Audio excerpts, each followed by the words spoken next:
If you're having a hard time selling, then you're not putting enough pressure on serving. Because if you serve hard, then you sell easy. Welcome to the Lendsetter Show, the show that blends the art of sales, the science of success, and the strategies of real experts in the mortgage and sales industries to help you grow your client base, increase your revenue, and get in control of your life. I'm your host, Preston Schmidley. Kick back, enjoy the episode, and don't forget to subscribe. What's going on, guys? Thank you for joining us at the Lendsetter Show. I'm very excited for this episode because I have somebody I would consider a friend in this industry, also a member of our program at Good Vibe Squad. Very excited to introduce Mary Jane Juip of MFS Lending, and she's been a phenomenal contributor to our community for a while now. And always very positive, even during a market that a lot of people are saying is challenging and they're having a lot of obstacles, which is real, right? Everybody's having, no matter what state you're in, whether you're in California, whether you're in Florida, or, Wyoming, I don't really care. Everybody's encountering friction in ways that they haven't encountered before. And I wanted to talk today with Mary Jane because she's constantly having success through, our platform, but in general as well. She's great at taking applications over the phone. She's great at getting a lead, which most people would say is kind of on the lower rung of the relational ladder, right? Is most people want the referral, which makes sense because there's less need to establish rapport. But Mary Jane does a great job at that. And so this episode today is going to orbit around how she is navigating those conversations, what she's doing to build a business. And she actually has a really unique business model, which I'm excited to go into. But I think you guys are going to get a lot from this episode. So Mary Jane, first of all, why don't you just paint, so that the listeners have kind of a background for you, why don't you paint your journey so far in the mortgage industry? Yeah, so I actually started 22 years ago. I was in telemarketing, and I was actually doing cold calls to potential people who actually were going to possibly lose their homes. It was during right before the recession and so forth, the first one. And basically, I would make cold calls to see if there were any options for them. And I was immediately promoted from that because I was so in tune with building the rapport with clients that they put me in ops where I could start processing. So that's my background. I've done processing. I'm a certified underwriter by my trade. I know how to structure loans up front, and that's what I do. I have a conversation that's meaningful with my clients. And to me, when I have a lead, I have it in my head, I am taking a full 1003 with that person. That's it. The time frame that I've been here has been a little over 90 days. Mm-hmm. And my figures are I've taken almost about 110 loan applications. Wow. That is my numbers. Okay. And they're full loan applications. Now, does that mean that everybody plays ball? Not necessarily. But the majority of them do. They give me all their information. I get documents and I pre-underwrite. That is what I'm about. I'm all about pre-underwriting, making sure we have clean files to close, to issue pre-approvals. That's awesome.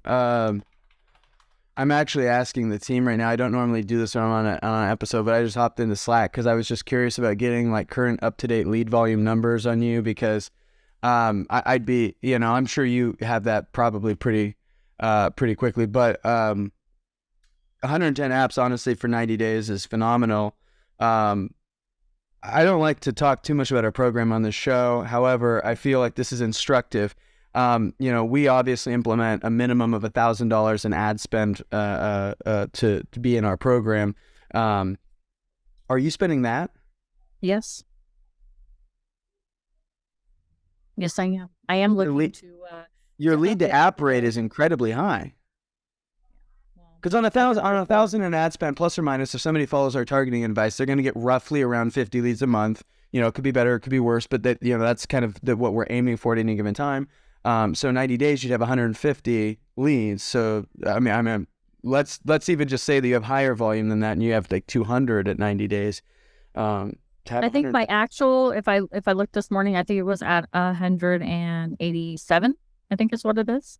So you're taking right around. I mean, you're right around 2/3 of the leads you're getting applications for. Okay, well, let's talk about that, because whether somebody's using our platform, some other lead platform, right? The goal is not necessarily to steer people to us. I mean, if they come to us and it's a good fit, that's great. But it's like, ultimately, I want this episode to be something that's beneficial to people, whether they work with us, whether they don't, whether they're a member of our program or somebody else's. So what do you feel you're doing? And if you can get as specific and tactical as possible. And I know part of this is mindset, right? Winners win. You're always focused on you set those standards. You have those beliefs around, I'm going to do this, right? I'm going, like, when you get a lead, you get an application, and damn near you do. I mean, in 90 days, I think I've spoken to 3 people that have not wanted to move forward with an application. I love that. I mean, and so there's a lot to unpack here that a lot of people could benefit from. So Mary Jane, why don't you just share some of the things that you feel you do consistently that, and we know it's consistently because you're getting, for every 3 leads, you're getting 2 apps, right? Which, I'm going to be honest, that's abnormal results, right? And so we never talk about app rates, like every 3 leads you'll get 2 apps, because that's not necessarily true. A lot of that is very behavioral, right? Because I could give you 100 leads, and if you don't call them, if you don't connect with them, right, which are based on behaviors, standards that you have as the originator, I've seen people get, I literally, I had a conversation with somebody that over the course of 18 months, they only did 15 loans. And when I checked their system, they had 2,284 leads, right? And so there's an element of resources at a certain point are not the issue. It's resourcefulness, right? And so you clearly have that. So what do you feel you're doing when you wake up every day? What are like some of the commitments and the standards that you've established for yourself to be able to, have the level of lead to app that you have? Because if you're getting that many apps, let's say that 75% of them suck. Okay. That's still awesome, right? Yes. So talk to us about what some of these standards, behaviors, some of the things you're doing to establish this level of success. So it all starts with me the night before. The night before, I put my to-do list. I put what I'm going to be doing during the day. And I put everything else on the back burner. Why? Because I need to have apps in order to build my pipeline and to continually have a pipeline. So for me, at night, right before I go to bed, I am writing. Whether I have TV in the background or what, I am writing down my to-do list to do the next day. If it's on the weekend, I still work the weekends. I know there's a life balance, and you know what? That'll come. I'm a sales beast. That's what I do. This is what I do, Tristan. But I also build rapport. And that's the main thing, is when you're speaking to a client who met you online, you have to address the obstacles before they are obstacles. So for me, I'm going to role play with you. Okay. Let's say you're a client. Yeah. You're interested about the home program. Just got my phone to ring. By the way, when my ringtone, I started from Iggy. Why? Because I started from the bottom and now I'm going to be rich. And that is one of my go-getting. I hear that jingle. That's a money sign. Money. Got $100 bill on their forehead. And then every other ringtone is every day I'm hustling. Okay. Those are my mantras, if you will. Okay. And they get me motivated. I love it. And that's something that works for me. So when I hear that, I know I'm dropping whatever it is I'm doing. And I'm just going to point it out there. I literally was in the shower and got that ringtone for Iggy. I stepped out of the shower. I went dripping wet into my kitchen, grabbed me a pen, and I took an application and I requested documents on the spot. Why? Because it's dedication. Yeah. And so that person is now pre-approved in shopping. I love it. So you're talking. This is great, Mary Jane. You're talking about a lot of good things. You know, one of my mentors, Dan Kennedy, talks about how one of the most important parts of an effective sale is creating a healthy sales environment, right? more often than not, salespeople put themselves in situations, he uses an example, and I've seen this myself. He's like, he talks about how essentially he hears people having important business conversations while they're at the urinal, right? And that sounds extreme, but literally, I've been there, I've heard it. If I'm being honest, I've done it, right? But it's like, you're not in a position at the urinal to really have success with your call, right? Whatever that rapport relationship building is. First of all, if they hear it, and we're immediately in a weird situation. But secondly, if they don't hear it, I'm still having to I'm on my heels, right? On the call, I'm trying to make sure it's just a weird place to be, right? And so it's an extreme example, but it's an example of creating a winning sales environment, right? So for you, some of those things that you're doing to establish that winning sales environment is the night before you're preparing, right, for that day. You've also done some things to keep mindset top of mind, because that's actually something I've learned. If you're not growing, you're dying, which applies also to your mindset, right? Last few years, I've actually recognized that most of the growth we've gone through as individuals and as a business, I'd say 80-90% of it has been about the evolution of our just understanding of abundance and our the health of our mind, and our willingness to see opportunity all around us, which it is. Barry Habib, actually, he has a great book, Money in the Streets, and I think about that a lot. I consider Barry a mentor, and it really is. But it's one of those things where it's like, you got to be looking. Like, if you don't, if you ain't looking for it, you'll never see it, right? It's money is elusive like that, but it's also obvious for those that. And so that's the interesting part that I've just learned in this journey is, I can't remember where I heard it, but there was a saying where, if you redistributed all the wealth in the world, right? If you took all the wealth in the world and just even Steven gave everybody the same amount of money, the wealth would be reacquired into the hands of those who had it before within 5 to 10 years, right? It would be redistributed back to the way it was, because there's people that know what to look for with wealth. They know what to look for with money, and they know how they're always looking for opportunity. They have an eye for it, right? And that's a kind of a muscle you have to develop. But also, from what I've observed is, the saying that I like to use is, money is like a woman who knows her worth, right? It's like she won't take mistreatment for very long, and she only hangs where she's respected, right? And so, money doesn't, and this is why most people that, win the lottery file bankruptcy within 2 years. It's like they don't have the mindset to be able to hold that kind of wealth. It is actually less tactical. It's about 10-20% tactic, and it's like 80-90% what's up here. You got to be the person that can hold wealth for wealth to stay. It can come and it can go. You might get lucky, but you won't be able to hang on to it unless you have that mindset. So I think you've done a lot of great things on that. Let's dive in, because everybody has their own journey to mindset, right? It's like, we can't force feed that to anybody. They got to want it for themselves. They got to believe it for themselves, right? It's that whole, whether you say you can or you can't, you're right, is so true. But let's speak to somebody who goes, okay, I get it. I know I need to keep my eye out for money. I want it. I want to have more success. I want to be able to take 2 apps from every 3 leads I get, right?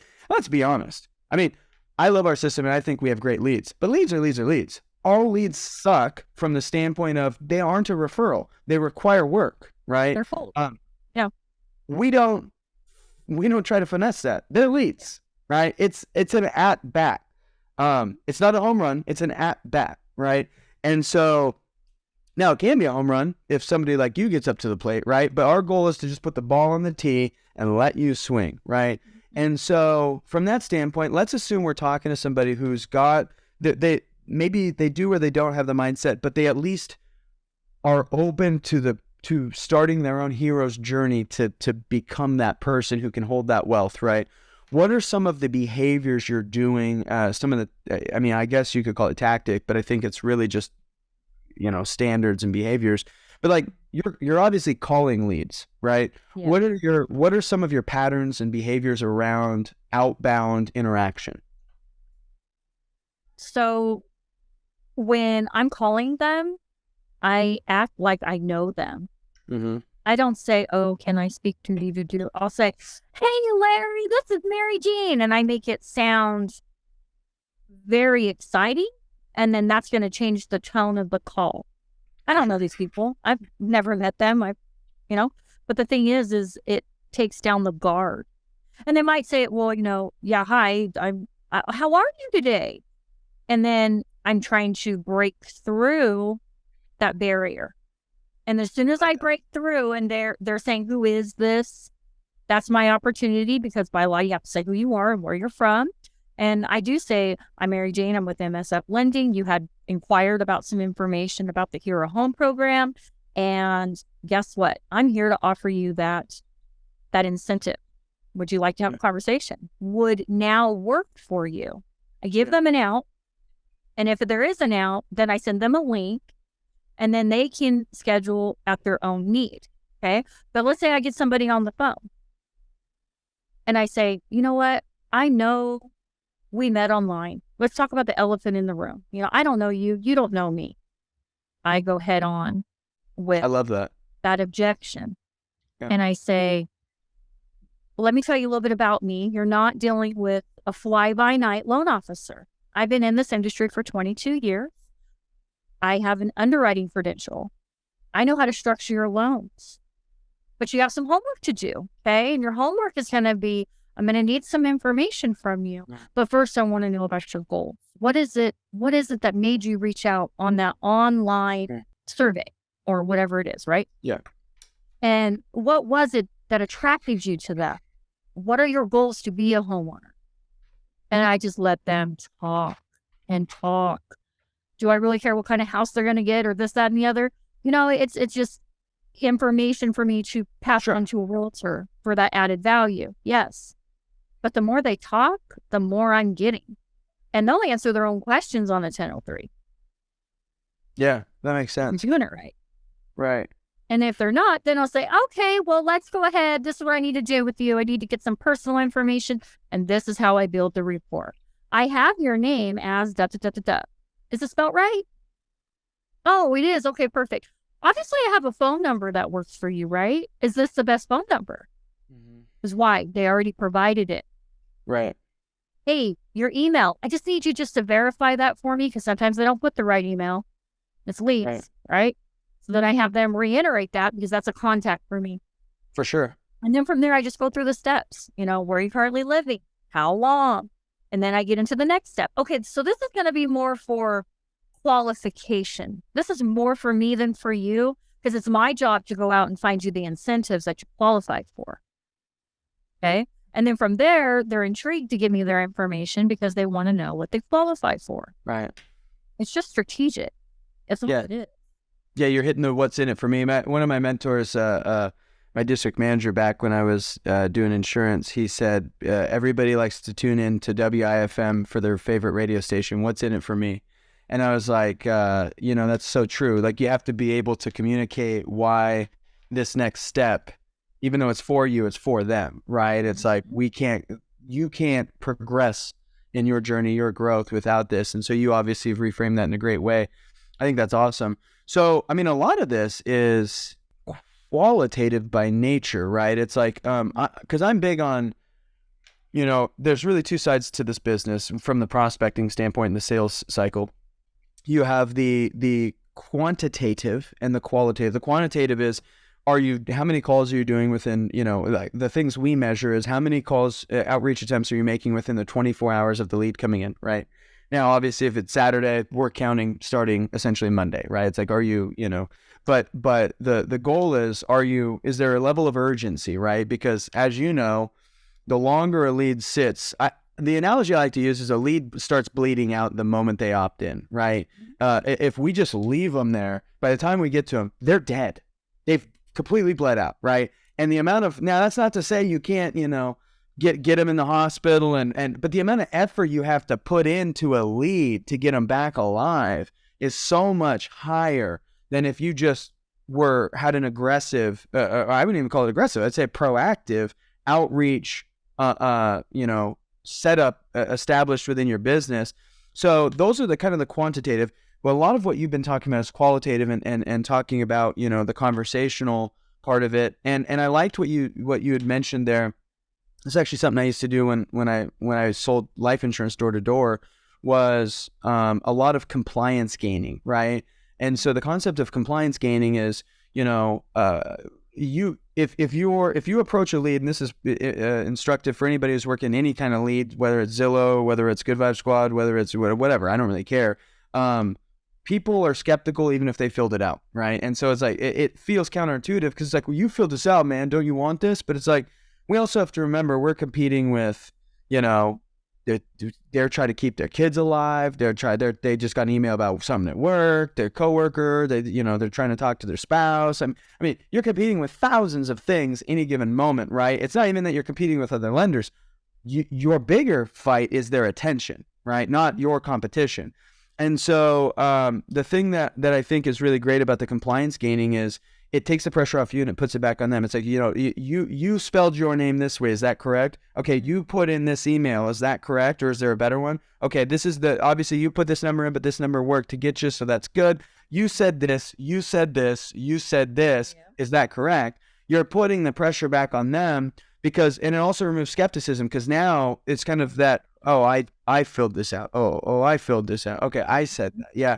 And it's like, it makes you less of a prowler, you know, and it makes it less of it takes away the sensation to them that this is a pressure sale, and it's more, oh, you're really following up because I did put all of that, right? Yeah. So I like that you're doing that. I think that's really great. And you know, one thing that I want to touch on too before we move on, I would like to discuss quantitative here in a second, but one thing that I like that you're doing, and you know, we talk about this a lot, but not everybody adopts it as a sales strategy, and clearly it's working for you. I mean, many things are working for you, but this is part of your recipe, is you're taking applications on the phone, yep, which I think is beautiful, and I'm a huge fan of that. I take notes on so much stuff. I always have a notepad with me, and I know it feels outdated to a lot of people or old school, but why don't you talk a little bit about your experience taking the apps on the phone, why you do that, what you feel is the benefit to you and the borrower from that? Because more often than not, I see people, in my opinion, misuse the link to their application as a prospecting tool, which in my opinion, it's a fulfillment tool. It's to make our job easier on getting information into our documents. But it was not designed, nor does it solve the problem of prospecting, right? And so I feel like it's heavily misused, but a lot of people still lean on that and feel like if somebody's not willing to do that, they're disinterested. So I'd be curious about your take on that. Yes. So honestly, the reason why I do the 1003s myself is because I'm building rapport. Sending a link does not build rapport. And the more that you get upfront from your client, the better chances are they're going to want to work with you, period. And keep in mind, we get licensed to learn what a 1003 is. Clients are not licensed. Clients will make mistakes on 1003s, and it's your job as a loan officer to catch those if you're just sending out a link. It can be missed. It really can. It could be overinflated. It could be, you know, and the thing is this. I have them on the phone. They're willing to talk to me. I'm taking that application over the phone. Why? Because for every passing moment, if they get off the phone and then there's an emergency, well, guess what? You're not going to be the thing that they're going to be taking care of first. Right. And then what's going to happen? More time is going to pass. And they might change their mind. Maybe they're speaking to another lender that, guess what, is going to take the time to do a 1003 over the phone like me. And then guess what? They're building the rapport. So what's that mean? You just lost business. Yeah. Yeah. It's leaving a loose brick in the wall for somebody else to come through and get it. That's interesting. I really like that. I think it's healthy for, I mean, clearly it's more front-end work, right? But, I was at a mastermind last week with McBillion, and there was one of the speakers there, Barry Baumgartner, who runs Sage Entertainment. That's the company that does all of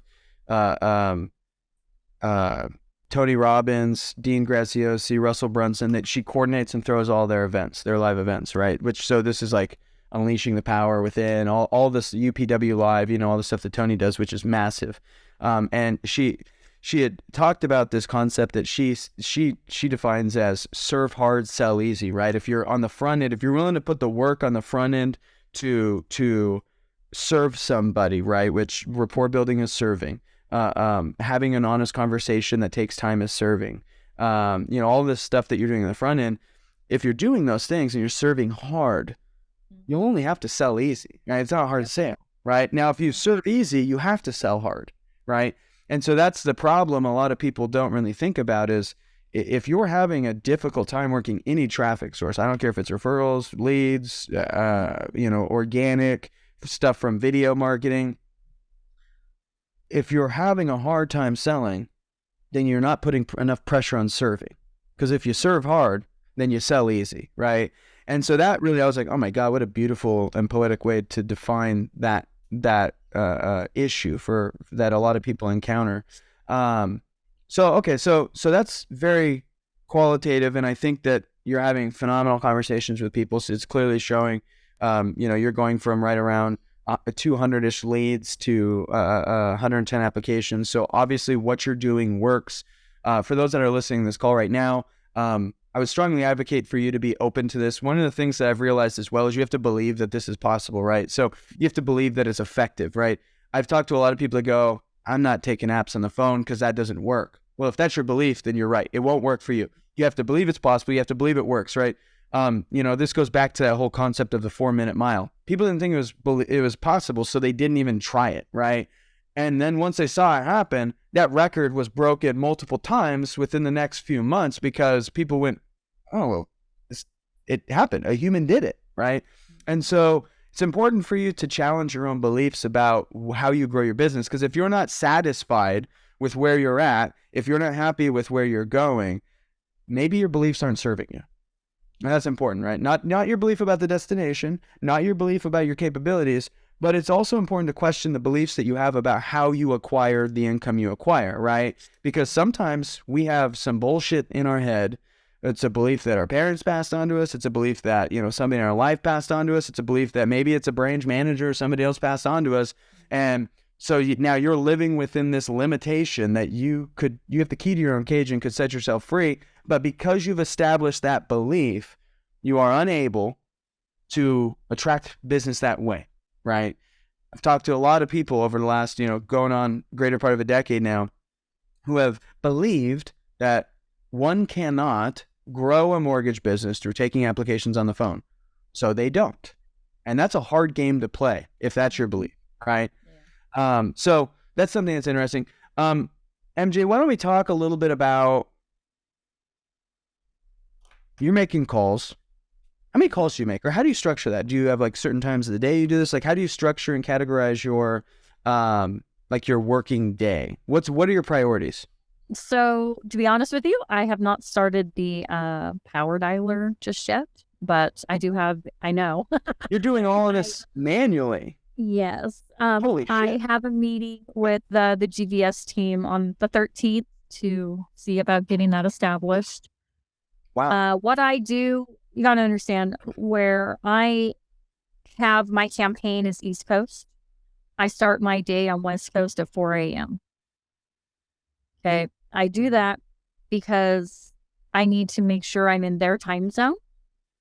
I've already had my coffee. Let's be real. I do triple shots every morning because that's my thing. And it just gets me rocking and rolling. I already drank mine, so I don't have mine no more. But hey, and what I do is I just hit the phones. And for every person that tells me no or says now is not the time, I created my own templates as well for texting. And I have my own templates in there, which is an awesome tool, by the way. Yeah. And the ones that say no, I just mark with a tiny little asterisk next to it because I have a way I do it. And then after I'm done power dialing, I send out a mass text to all of them with my scheduling. That's what I do because they reached out originally. Mm-hmm. They were interested at some point. And I can recoup quite a bit of that by doing that. That's legit. I love that. So I just heard back from Nicole. She said 203 leads so far, 98 days live. You've taken 110 applications. I want to talk about like what you do with the leads that don't respond, but I mean, we only got, what would that be? Less than 100 of them, like 97 of them or so haven't responded. Or you haven't gotten to an app at least, right? I'm sure some of those have responded and didn't become an app, or, you might get the occasional F off, or I don't want it, or this is wrong number, right? You're going to have some of that. Wrong number. That's the one I get the most, wrong number. Yeah. But I always respond back with, wrong number? Well, how did I get yours? Yeah. One thing I actually what it was a Hail Mary attempt, but when I would do door-to-door life insurance, because oftentimes sometimes people would fill out like little lead card thingies, and then I would kind of show up unannounced, and I would try to do sales that way. And one of the things that I did that it worked one or two times in my career, so this is not like a strategy, it's a Hail Mary attempt. But what I would do is I'm ready to do a presentation at all times, right? So when they go, oh yeah, there's no John here, I just go, oh man, well, I don't know how else I'm going to get a hold of John then, because these are supposed to be their benefits. I mean, I gotta give these benefits to somebody that needs them. Since I can't get in touch with John, is this something that your family might be interested in? And 2 times I actually made sales on that. Now I'm not advocate that as your main strategy, but hey, we got to make lemonade when we got lemons, right? And so when you do get the wrong numbers, if your response to that is, oh, okay, you got an at bat. Now, it's a shitty at bat. I'm going to be honest. I agree. But it's like I would have lost 2 sales, both of which paid thousands of dollars, if I didn't just swing for the fences, right? Yep. Right? I love that. If you got the wrong number, you still swing. So I think that's great. My question though is you had talked about the templates within Loan More CRM. My question is, for the ones that aren't responsive, have you tried the takeaway template, or have you used any of the stuff in the system like that? No, I haven't actually used the actual templates that you guys use. Okay. I created my own because I started kind of playing with it and seeing what was working and what wasn't for me. Mm-hmm.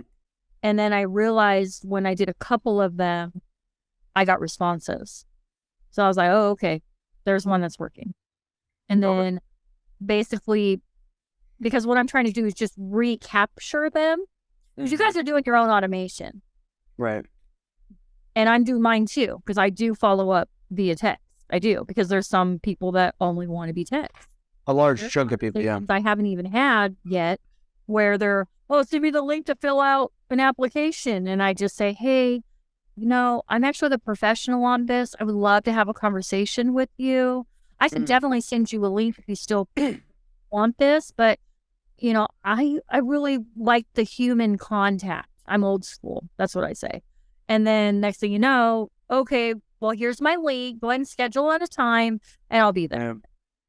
So. I actually really love that. And what you're talking about goes back to what we talked about not long ago, which is controlling the sales environment, right? 9.5 out of 10 actually, most people in any profession are going to get that. Just send me the link, and to them, they go, okay, and then in their brain they go, sweet, that they're gonna fill the app out.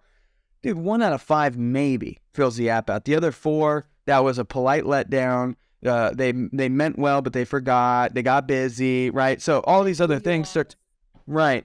And so it's like, this is about controlling your sales environment, right? Like and this is something actually we do at Good Vibe Squad. We disqualify way more people than we allow into our program, because it's like, I only want a certain kind of money. I only want money that wants a certain type of relationship with me, right?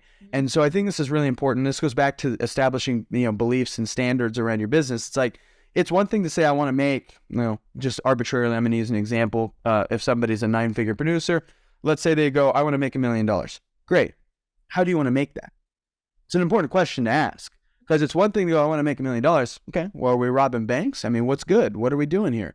Right? No, we're not doing that. Okay, well, where's the line? What are we not willing to do to make $1 million? We got to know that. Who do we not want to work with? Under what terms do we not want to work? Right? I want to be in control of how I make my money. And you're clearly in control of that as well, because it sounds like you're willing to risk losing a prospect, which I'd make the argument you don't got much to lose if that's where you're at to begin with, but you're willing to lose a prospect that wants the easy out by going, well, you know what, this conversation is really actually important to the process, right? And not just giving in, not just saying, okay, fingers crossed, right?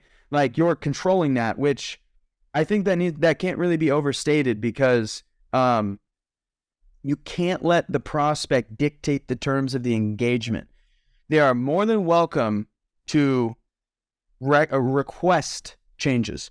You are more than welcome to deny those requests, right? It's like, it's your sales process. It's your product. It's your service. It's your business, not theirs. How do you want to make your money? Right.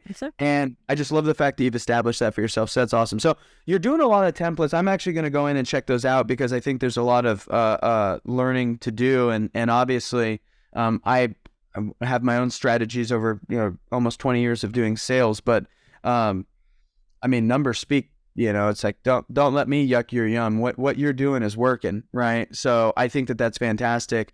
So my templates, just so you know, are not in the system. I have them on a Word doc, and they're right on my computer at all times. I can send those to you though, if you'd like. Well, just curious. I mean, this serves you and nobody else, really. But why don't you put those in the system so you could just 2 clicks send? I haven't learned how to navigate that part of it yet. There's still parts of the system that I'm like, I don't know. Well, so here, I mean, what you this is. Yeah, this is I was going to bring that up. This is a beautiful thing, because MJ, you're doing this. You're having this success manually. We've got ourselves a Tony Stark. When you bolt the Iron Man suit on, this is about to be wild. You have a lot of efficiencies to gain. You've already had the effectiveness. So it's like, the cool thing is, if the power dialer obviously saves you the time to dial, which speed to lead matters. So you can get more calls in for the same amount of time. That's important. Power dialers are nice. You can also control and customize the lists in which you are power dialing, which is nice. So you can segment your leads based on where they're at, certain touch points, last in, first in. You could kind of do it that way. The other thing too is templates. I love that you have them, but to save yourself the copy and the paste and the managing of different things, you can literally store them, title them, and then when you're in the contact, just click, click, boom, done. And it just makes it super easy for you to do. So just want to let you know that, because the goal is for you to have volume and at-bats, and you obviously have that. But the other goal is for you to do that efficiently, so that you can not work on weekends should you choose, right? Yeah. So just, I just want to throw that out there. So MJ, what is, before we close this out, what is some advice that you feel, from your experience, you have to offer to somebody that may be new in this industry, or maybe they've done it for a while, but, obviously there's a lot of technological evolution that's happening across the board. What is some advice that you would give to somebody that feels like they need a leg up, feels like they got room to improve and grow? What is something that you feel in your experience you could pass on to them? Well, I've actually trained quite a few teams for loan officers, brain and not. I'm actually a pipeline manager where I'm at as well. And I'm also a trainer for the corporate. So that's awesome. For me, it all stems with building your processes. Do your to-do list. Punch your list. That is something that I have done from the end of days, the time of before time. I'm all about lists because they keep you accountable. Sure. That's part of it. Second of all, not every single person you speak to is going to want to talk to you at the time that you're ready to speak to them. It's going to be something where follow-up is needed. And GBS has a wonderful platform. but the human connection can never be replaced. Amen. Period. The human connection, that is what I build. That is the rapport that I keep speaking of. Yeah. It's all about that conversation, why that person will come back to me, even if they need their credit fixed. They will come back to me because I have built that rapport with them. Yeah. Remember, you're in a sales environment. We do have competition. But my mindset is my competition is me from yesterday. That's my only competition. I agree with that. Final question I got for you, MJ. Before we close, what is a book or a resource that you've read either in recent years or if it was super transformative sometime early in your life that you feel should be required reading for people in the mortgage industry or the sales, some form of sales? Rating fans. I love rating fans. Rating fans teaches you the fundamentals of understanding the psychology of your customers and your referral partners. Yeah, so that's I actually I don't have that. It's on my wish list. Oh, that's Ken Blanchard. That's the 1 Minute Manager. Yeah. Okay. So we got a classic. We got a classic on our hands. I'll have to get that one. Awesome, MJ. Well, thank you for joining us on the Lendsetter Show. I'm sure that there's people that could be inspired, will be inspired by you know what you're doing, and the way that you carry yourself, and want to be connected with you. What for somebody that wants to kind of reach out or just get to know you a little bit, what is a good way for them to interact with you? They can definitely reach out to me on our social media platforms. I'm a trainer as well, so I will take the time to help whoever needs it. Just reach out via social media. If you're part of the GBS team, you have my contact information. I've given it. Yeah. That's awesome. MJ, that's you're very gracious. I love it. I love hearing about your success. I knew you were doing well. I didn't know you were doing that well. That's always great. You know, that's validating and rewarding to hear. Keep in mind though, I wouldn't have the opportunity for all of these conversations if it wasn't for the entire GBS team. Because I've spent thousands of dollars over the years. This is gold. This is the jackpot. You just have to work the system. Follow the plan. I love it. Well, I appreciate that. I really do try to make this less about us because honestly, like I said, I use that Tony Stark Iron Man suit analogy a lot, but it is true. We do build Iron Man suits, and I think they're great. However, if you get the wrong person in them, it can be destructive. And you know, it is something that we view it as a partnership, right? It's like obviously we want to empower the right people, but I also think it's important to celebrate the Tony Stark, right? The person that's using the suit, and you're crushing it. You're doing well, so I love to see it. Yeah. So, MJ, thank you again, guys. If you want to reach out to MJ, I would strongly advocate for that. She's a great person, great human, and awesome mortgage professional. So, once again, thanks for tuning in to the Lendsetter Show. MJ, thanks for joining us. I appreciate having you on. Thank you for having me.